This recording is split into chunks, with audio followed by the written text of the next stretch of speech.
اعوذ باللہ السمیع العلیم من الشیطان الرجیم من حمزہ ونفخہ ونفثہ۔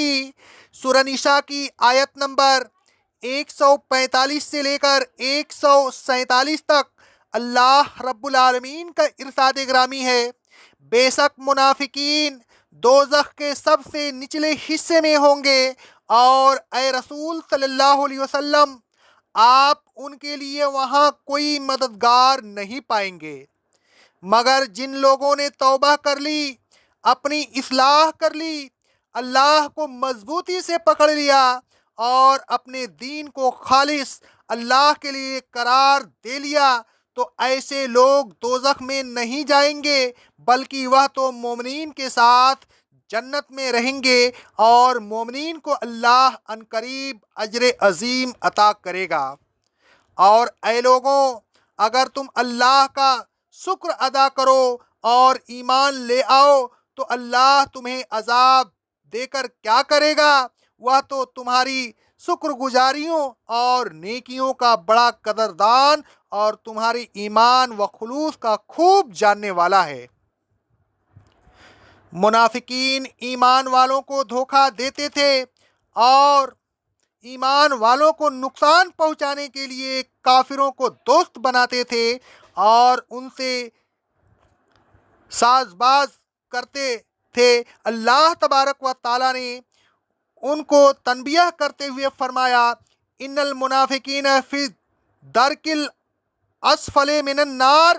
بے شک منافقین دوزخ میں سب سے نیچے والے طبقے میں ہوں گے۔ ولن تجد لہم نصیرا، اور اے رسول صلی اللہ علیہ وسلم آپ وہاں ان کا کوئی مددگار نہیں پائیں گے۔ اس آیت سے معلوم ہوتا ہے کہ جہنم کے بہت سے طبقات ہیں، اور جو طبقات جتنا زیادہ نیچے ہے اس میں اتنا ہی زیادہ سخت عذاب ہے، کیونکہ رسول اللہ صلی اللہ علیہ وسلم فرماتے ہیں، صحیح مسلم کی حدیث ہے، بندہ بعض مرتبہ ایسی بات کہہ دیتا ہے اسے معلوم نہیں ہوتا کہ اس میں کتنا بڑا گناہ ہے، لیکن اس کی وجہ سے وہ دوزخ میں مشرق اور مغرب کی دوری سے بھی زیادہ نیچے گر جاتا ہے۔ اس حدیث سے بھی معلوم ہوا کہ دوزخ میں جتنی گہرائی میں کوئی شخص رہے گا اسی کو اسی مناسبت سے عذاب بھی ہوگا، گہرائی کی زیادتی سے عذاب میں بھی زیادتی ہوتی جائے گی۔ آگے اللہ رب العالمین فرماتا ہے، الا الذین تابوا واصلحوا واعتصموا باللہ واخلصوا دینہم للہ فاولئک مع المؤمنین، مگر یہ عذاب ان منافقین کو نہیں ہوگا جو توبہ کر لیں، اپنی اصلاح کر لیں اور اللہ کو مضبوطی کے ساتھ پکڑ لیں اور دین کو خالص اللہ تبارک و تعالیٰ کے لیے کر لیں، بلکہ ایسے لوگ تو پھر مومنین کے ساتھ ہوں گے۔ وَسَوْفَ يُؤْتِ اللَّهُ الْمُؤْمِنِينَ أَجْرًا عَظِيمًا، اور مومنین کو اللہ تبارک و تعالیٰ اجر عظیم عطا فرمائے گا۔ لہذا جو منافق توبہ کر لیں، صحیح معنوں میں ایمان لے آئیں گے، ان کے لیے بھی اجر عظیم ہوگا، وہ پھر اپنے کھلے نفاق کی وجہ سے دوزخ میں نہیں جائیں گے بلکہ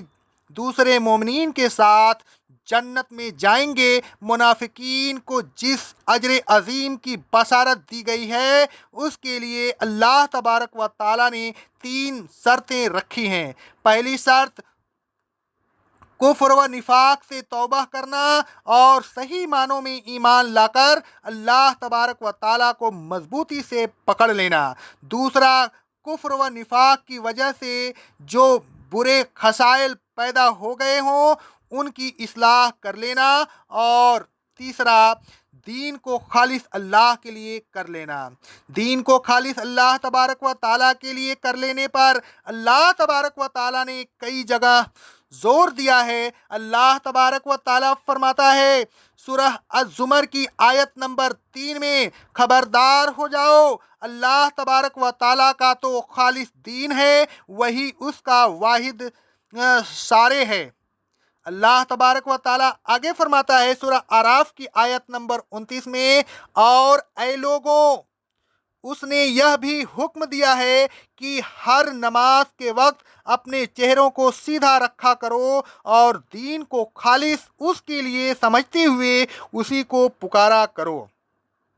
اللہ تبارک و تعالی فرماتا ہے سورہ حامیم المومن کی آیت نمبر 14 میں، تو اے ایمان والوں، دین کو خالص اللہ تبارک و تعالیٰ کے لیے مانتے ہوئے صرف اللہ کو پکارو، خواہ یہ بات کافروں کو کتنی ہی بری کیوں نہ معلوم ہو۔ دین کو خالص اللہ تبارک و تعالیٰ کے لیے کر لینے کے معنی یہ ہے کہ دین کے معاملے میں صرف اللہ تبارک و تعالیٰ کی بات مانی جائے، کسی دوسرے کی رائے، قیاس، اجتہاد اور فتوے کو دین میں شامل نہ کیا جائے، کیونکہ اللہ تبارک و تعالیٰ فرماتا ہے سورہ اعراف کی آیت نمبر 3 میں، اے لوگوں، جو شریعت تم پر تمہارے رب کی طرف سے نازل ہوئی ہے بس اسی کی پیروی کرو، اس کے علاوہ ولیوں وغیرہ کی پیروی نہ کرو، مگر تم نصیحت کم ہی قبول کرتے ہو۔ آگے اللہ رب العالمین فرماتا ہے ما یفعل اللہ بعذابکم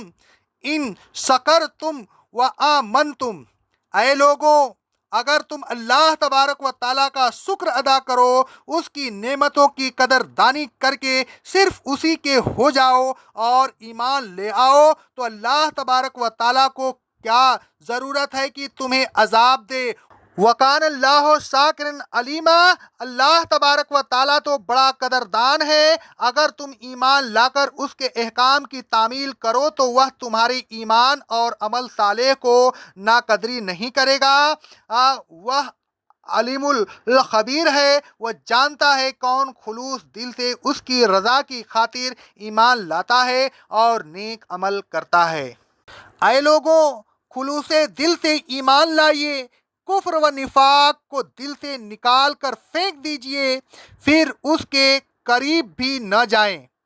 اے لوگوں، خلوص کے ساتھ اللہ تبارک و تعالیٰ کے احکام کی تعمیل کرتے رہیے۔ اللہ تبارک و تعالیٰ بڑا قدردان ہے، وہ آپ کے خلوص دل سے کیے ہوئے عملوں کو ضرور صرف قبولیت بخشے گا۔ اقول قولی ھذا استغفر اللہ استغفر اللہ استغفر اللہ۔